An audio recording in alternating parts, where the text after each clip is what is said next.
ब्रह्मदेव हंस पर बैठकर ऊपर की ओर जाने लगे और प्रभु विष्णु वरा बनकर नीचे की ओर। किंतु सहस्त्रों वर्षों तक निरंतर चलने के बाद भी न उन्हें महालिंग का आदि मिला और ना ही अंत। तब वो थक हार कर वापस लौटने लगे। वे दोनों ही शर्त हार गए थे, परंतु ब्रह्मदेव और प्रभु विष्णु जब महादेव के पास पहुंचे तो ब्रह्मदेव ने महादेव से झूठ कह दिया।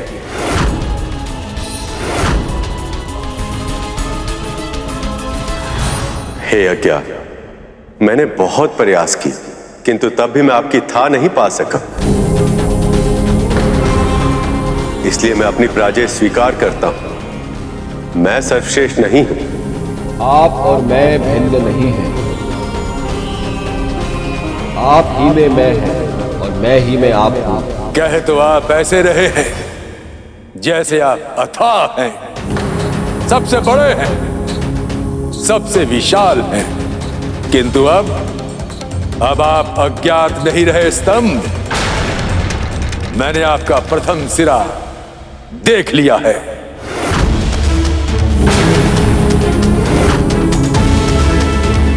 यह सत्य नहीं हो सकता। जानता था मैं कि आप मेरी महानता स्वीकार नहीं कर पाएंगे,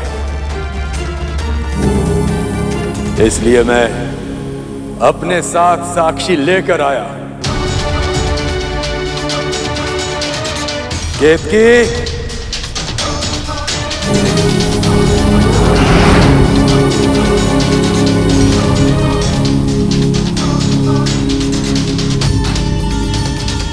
ये केतकी है, वो भूत जिसने स्तंभ का ऊपरी सिरा देखते हुए मुझे देखा था, सबसे ऊपर।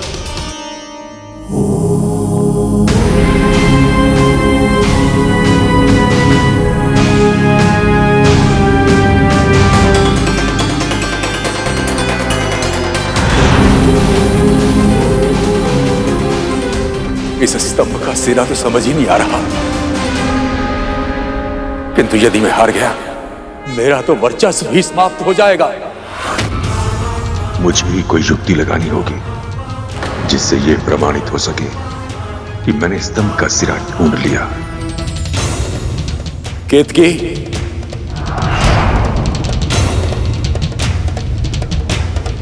केतकी, मैं तुम्हें अपना साक्षी बना रहा हूं, मेरे साथ चलो।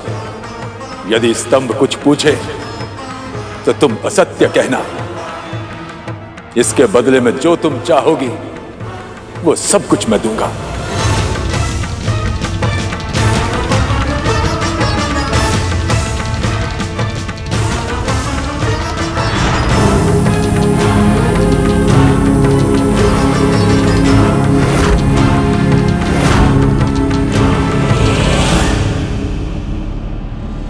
ये कैसे संभव है? नारायण ने सत्य कहा, इसलिए ये सर्वत्र पूजे जाएंगे। हर काल में हर स्थान पर विष्णु की पूजा की जाएगी और मेरे आराध्य भी होंगे, क्योंकि सर्वशक्तिमान होकर भी इन्होंने अपना अहंकार त्याग कर अपनी हार स्वीकार की। पर ब्रह्मदेव ने अपना अहंकार नहीं त्यागा और सर्वश्रेष्ठ तथा पूजनीय बनने के लालच में इन्होंने आज सत्य भाषण किया है, इसलिए आज से इनकी पूजा वर्जित होगी। और केतकी, तुमने झूठा साक्ष्य प्रस्तुत किया है, इसलिए आज के बाद तुम्हारा प्रयोग कभी किसी पूजा में नहीं किया जाएगा।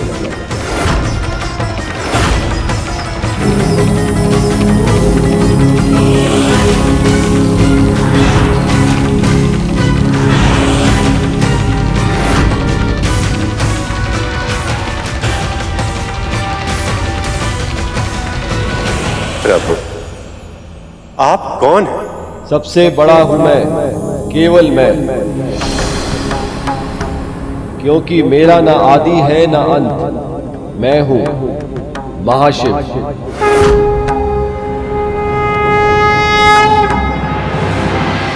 तुमने मेरी पूजा वर्जित की, मुझे दंड दिया।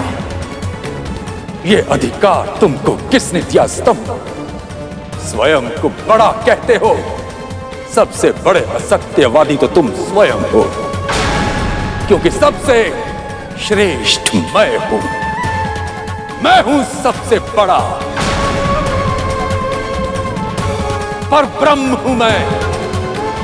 5 शीश है मेरे, तुम्हारे कितने? बोलो, कौन हो तुम? अपना सगुण स्वरूप प्रकट करो।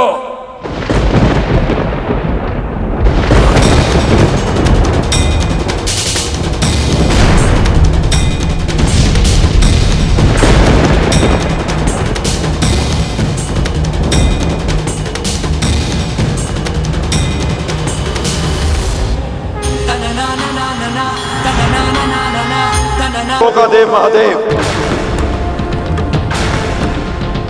एक क्षण के लिए अपना अपमान सह सकता हूं मैं, परंतु तुम्हारा अभिमान भंग करना भी आवश्यक है ब्रह्मदेव।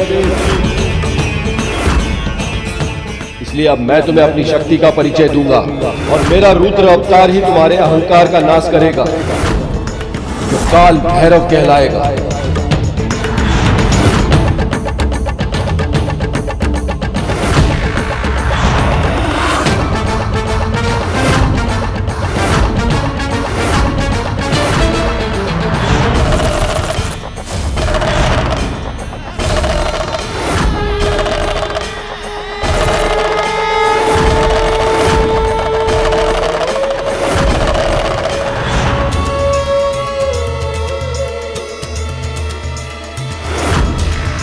मैं हूं काल भैरव, अहंकार का भक्षण करता हूं मैं। वही अहंकार तुम्हारे भीतर प्रचुर मात्रा में भरा है और सृष्टि के जनक को अहंकार शोभा नहीं देता। उसी अपराध का दंड दूंगा तुम्हें मैं।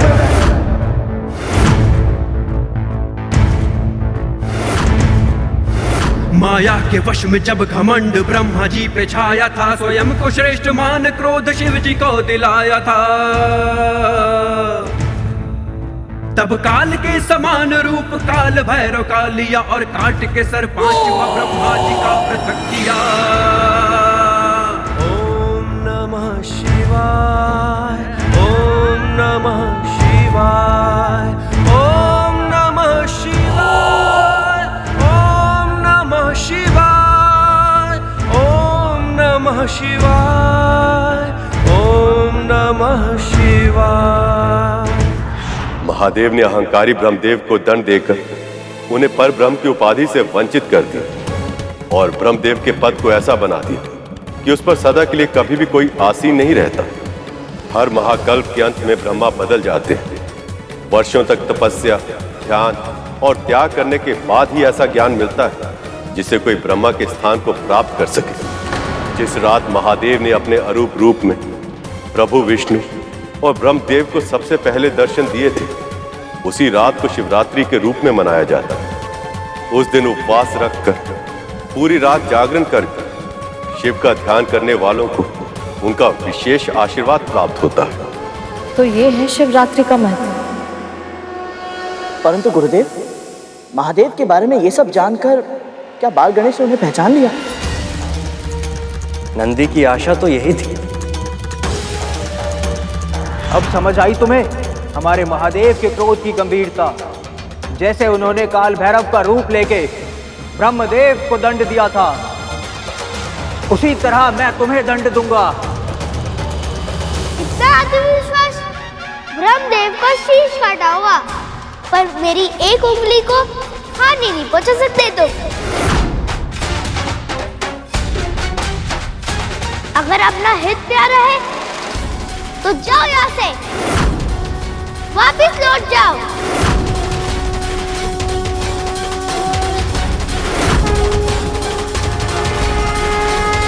प्रभु, कल्पना करना भी कठिन है कि कोई बालक इतना मनमोहक हो सकता है। सखी के शक्ति से जन्म लिया है उसने। जितना रूपवान है उतना ही नटखट भी है। ऐसा कि जिसे एक बार देखते ही मन में स्नेह की धारा सहज ही फूट जाए। प्रभु, आप जानते हैं अपने माँ के लिए उसकी एकनिष्ठ भक्ति अतुलनीय है। कैलाश में अब कोई ऐसा होगा जो सखी की बातों को बिना कहे ही समझ जाए, कोई ऐसा जो महादेव से अधिक सखी की आज्ञा का पालन करे। देवी, कौन किसकी आज्ञा कितनी अधिक मानता है, ये किसी प्रतियोगिता का विषय नहीं हो सकता। इससे किसी का हित नहीं होगा। पर यदि इस बालक ने अपना हट नहीं छोड़ा तो ना जाने किस समस्या को आमंत्रित कर लेगा। जो भगवान के सामने होकर उनकी महानता का वर्णन सुनने पर उन्हें पहचानने के लिए तैयार ना हो, उसका कल्याण संभव नहीं। उस बालक के कड़वे वचनों और अभिमान भरे व्यवहार से सभी गणों को भीषण क्रोध आ रहा था।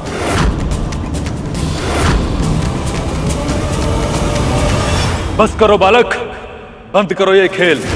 तुमने ना केवल नंदी जी का अपमान किया है, बल्कि स्वयं महादेव का अपमान किया है तुमने। महादेव तो जगत के पिता है। वो किसी के भी पिता हो, उससे मुझे क्या। मैं उनके लिए ही नहीं, सारे जगत के लिए अपना वचन नहीं तोड़ूंगा।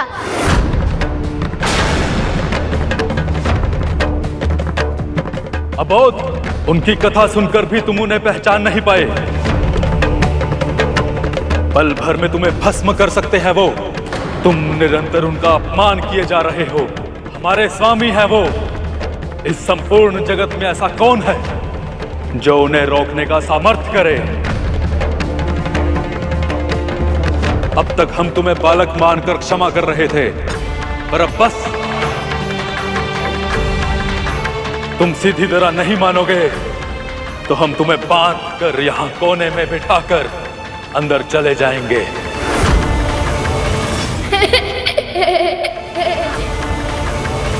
ओहो, कितना बोलते हो तुम सब।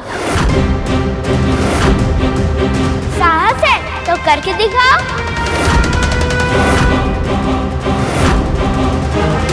अब तुम्हें दंड देना ही होगा।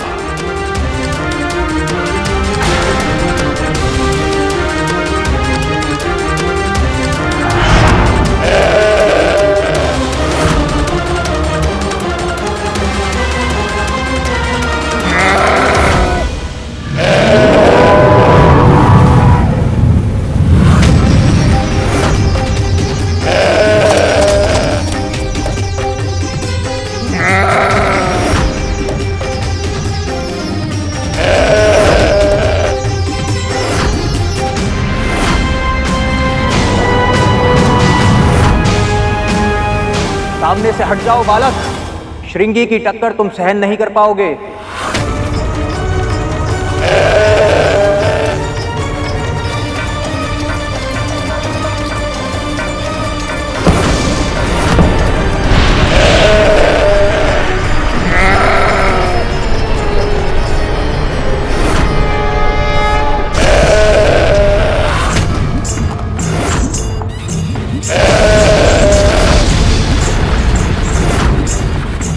ये कैसे संभव है?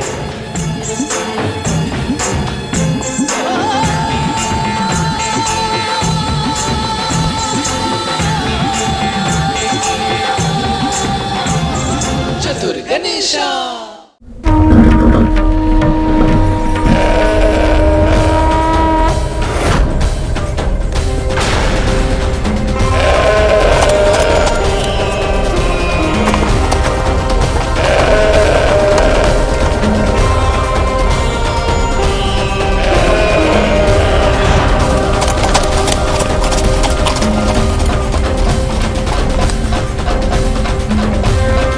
ये बालक तो शिवगण से ही युद्ध करने लगा। कहीं इसके क्रोध से महादेव क्रोधित होकर अपनी तीसरी आंख न खोल दे।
यदि इस बालक ने श्रृंगी के सींग तोड़ दिए तो उनकी मृत्यु हो जाएगी।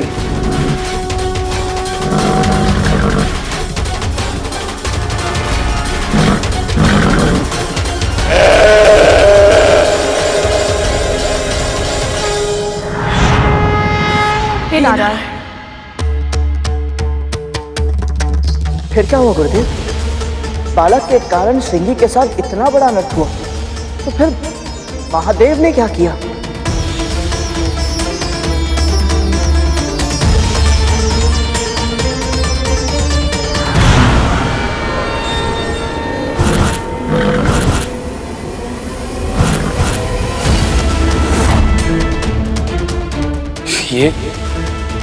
ये आभास कैसा?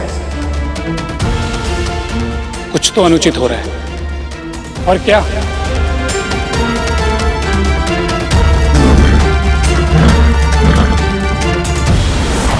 श्रृंगी एक बालक के साथ जूझ रहा है।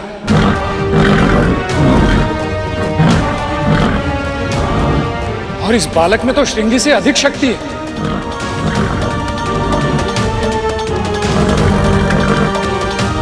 मां पार्वती और महादेव दोनों ही समाधि में। ऐसे में कौन रोक सकता है इस बालक को? इसका तो एक ही है कि कुछ बहुत बड़ा अनर्थ होने वाला है। किसी को तो रोकना होगा इसे। नारायण नारायण नारायण नारायण। प्रभु, इस समस्या का समाधान आपको करना ही होगा, इससे पहले कि कोई अनर्थ हो जाए। आपके कहने का तात्पर्य क्या है देव ऋषि?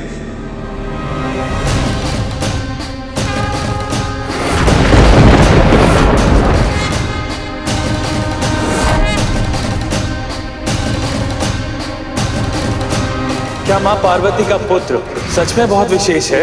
वो संसार के सभी बालकों के गुणों को अपनी कल्पनाओं के सांचे में ढालकर उसका सृजन किया है मां ने।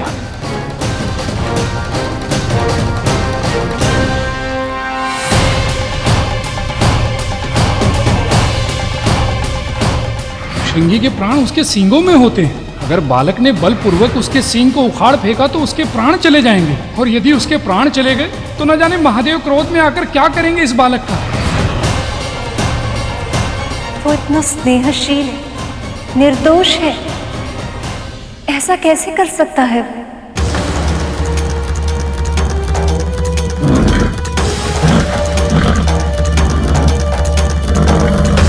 बस, अब बहुत उद्दंडता कर चुके तुम। मैं तुम्हें चेतावनी देता हूं बालक, इसे क्षण श्रृंगी को छोड़ दो।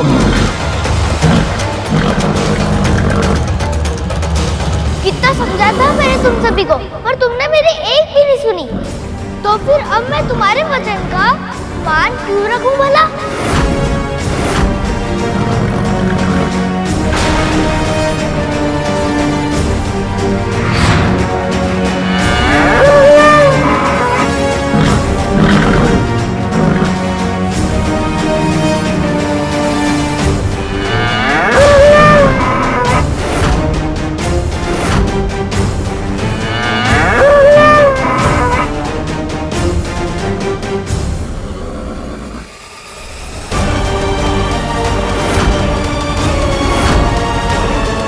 से एक साथ कैसे रहूंगा मैं? मुझे श्रृंगी के सींगों को तोड़ना होगा।